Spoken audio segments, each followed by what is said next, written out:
Jeez, what's going on here?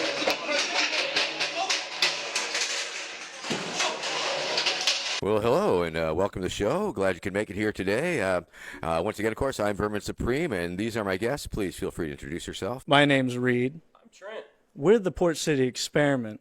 At least most days. I am looking forward to being experimented upon. Thank you. We want to start everything out with saying our mission as a company, as the Port City Experiment, is we spotlight local musicians so that so many people can see them. They get the time they deserve on stage, and they can get paid for their art and what they do.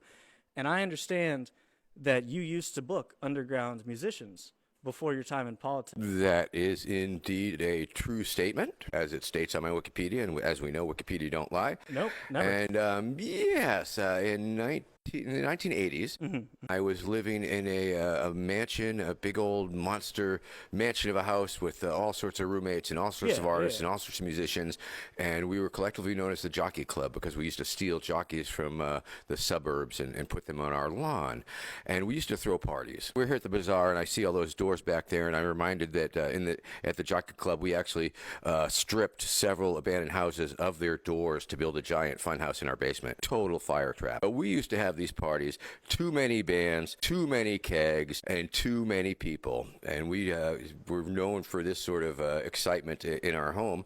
And of course, we were evicted. After we got evicted, I started. It was prior to raves, but I had that same idea: find a space. I would walk down the street. I would look up on the second story. I would see signs for rent, and I say, that might make a nice place for a party.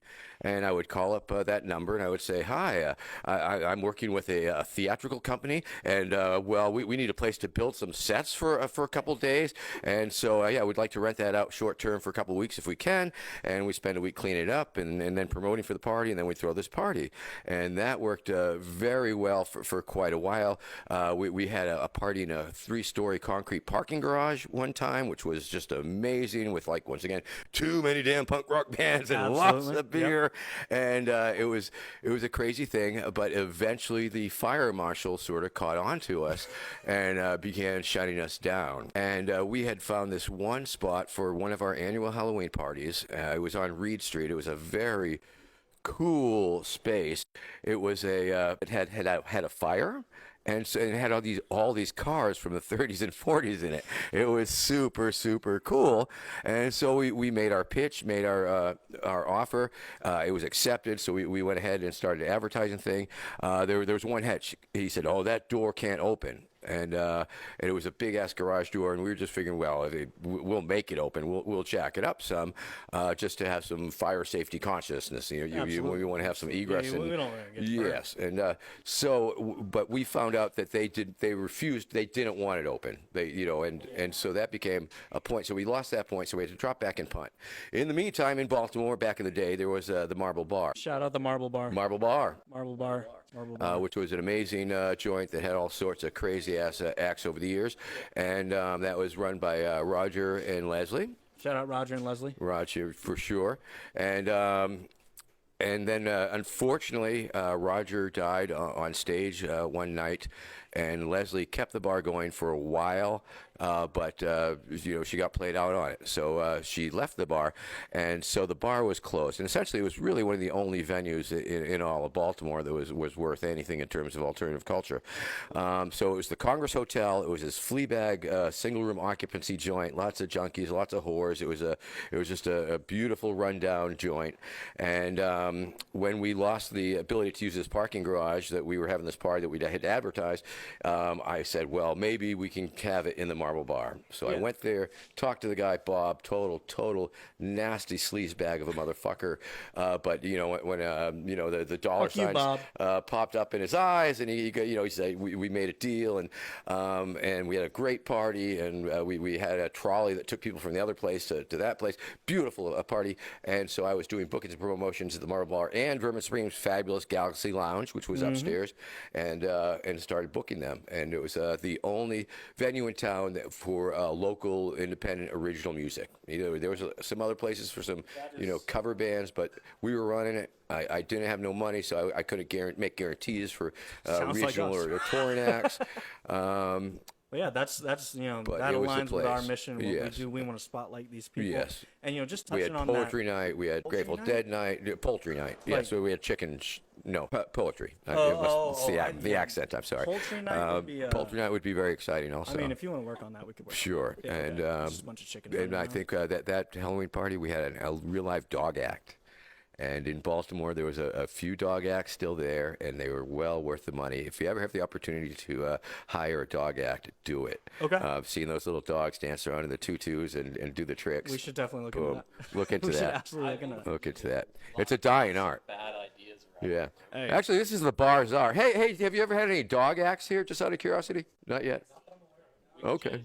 All right. Yeah, no, we can We'll see what we can do. Okay, I'm sorry. Just an aside there. No, it's all Yeah, good. So before we go any further in the interview, we just wanted to say, we've been following you for a long time in our lives. We've loved all of you done for politics and what you do as a person. Well, thank so you. we would just like to know if we could join you in wearing a boot on our head for I the would. rest of the interview. Of course, yes. I've no problem with Our that. boots right here. Sure. I mean, I have a service trademark on my name, but I guess not on the boot portion. I guess so. Yes. And you have my full consent to do this. Yes. Promise not to And do we it have outside that the on Senate. camera. No, that's fine. No, it's fine. No, it's good. How does it look, Luis? How do you keep these things on your head? How do you keep Oh, this on well, camera? okay. I'm very glad that you asked. How do I keep the boot on my head? Essentially, the answer is science! It's a combination of several physical realities. They are, of course, gravity, which wants to suck the boot down to the center of the earth. Fair. Friction, which the friction of my head prevents the boot from being sucked into the center of the earth. So it's those two things, gravity and friction. What do you think is at the center of the earth? Chewy caramel center, I hope. That would be nice. Yes. And of course, many people ask me, Vermin, what is with the boot? Why do you wear a boot on your head? Yeah, absolutely. And of course, the answer is simple. It stands for all that is good in America. Yeah. The ability to wear a boot on your head if you so desire. Of course, the boot is a signifier. It's a signifier to normies. If I approach a group of normies, essentially it's signaling them that what they might be on the receiving end may not be linear. Sometimes the media will ask me about the boot, and I will tell the media, well, it's a pile of shit, and you are the flies that buzz around it. Do you have any tips for spotting a normie? I guess it depends on how they react to you. Fair. And don't get me wrong. I mean, there are many beautiful, beautiful normies out there in the world. I mean, of course. I mean, Yeah, no, we're not here to judge this is a anyone. no judgment zone, No. for sure. Absolutely not. We've got Vermin Supreme here. Vermin Supreme's never judged anything. No. Well, I judged a beard contest once. Okay. A little biased. So I Once again, of course, with the boot, many people ask, well, what's with the boot? Is there some sort of space alien living inside the boot that has somehow it has its tentacles entered my brain to control my thoughts, emotions, and movement? Others assume that the boot itself is the alien creature that lives atop my head.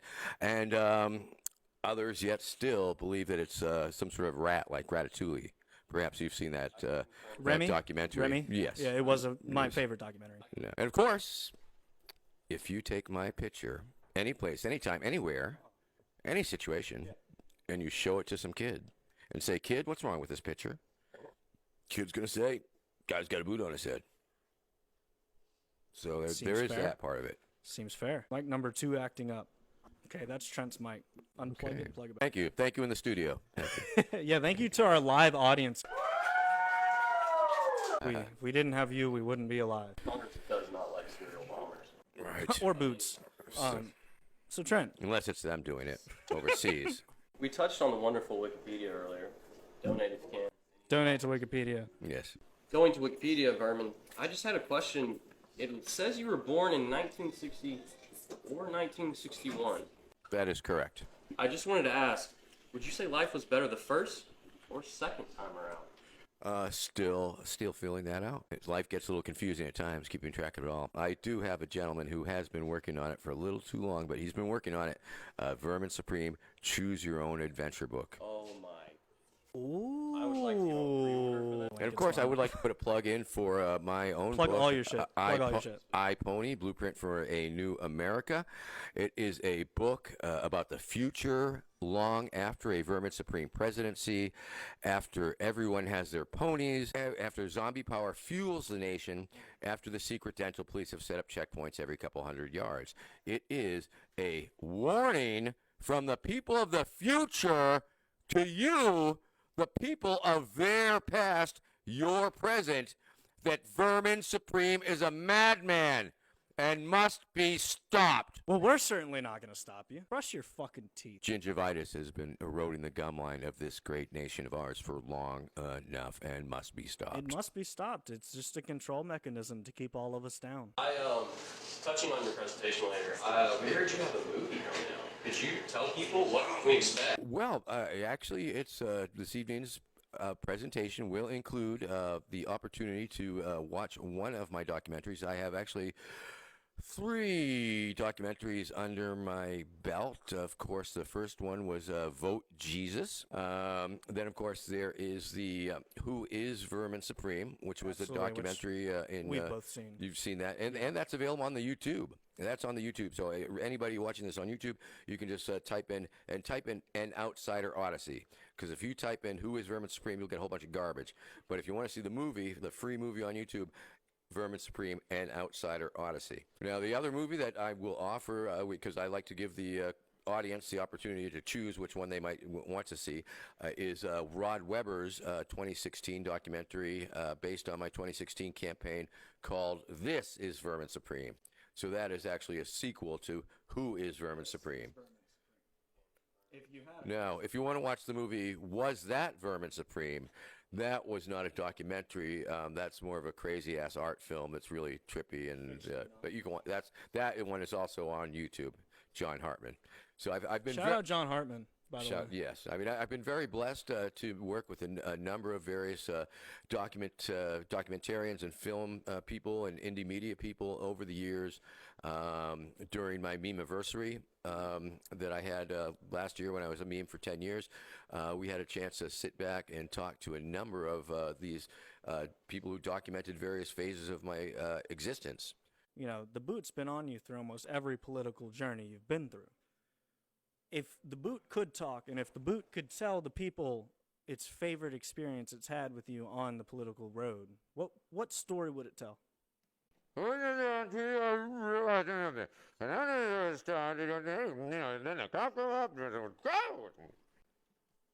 If the boot could talk. Of all the research I did on you, I haven't seen a boot interview yet, so we feel very blessed to have had. I think the Vermin Supreme's boot is a Twitter account too. So there. Oh, really? And and I'm on the New Hampshire primary ballot this year. I'm on the ballot in New Hampshire, and I'm going to come in third. I hate to jinx myself, but I am predicting that I will come in at least third because Joe Biden is not on the New Hampshire primary ballot.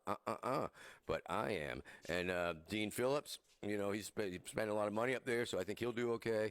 And Marianne Williamson is up there spending some money, and she'll do okay. I have a feeling that my prediction is Phillips, Williamson, and myself. 2020, I won the Libertarian primary of New Hampshire. So things are happening, man. Awesome. Things are happening. Fucking In fact, awesome. this year I'm also on the primary. I'm running the primary for the Legal Marijuana Now Party in Minnesota. Check that shit out if you know anybody in Minnesota. That shit out. Yeah, throw me a vote that way. And so we're doing things. And if so, for an imaginary campaign, we ain't doing too shabby. Don't waste my time fucking trash talking them.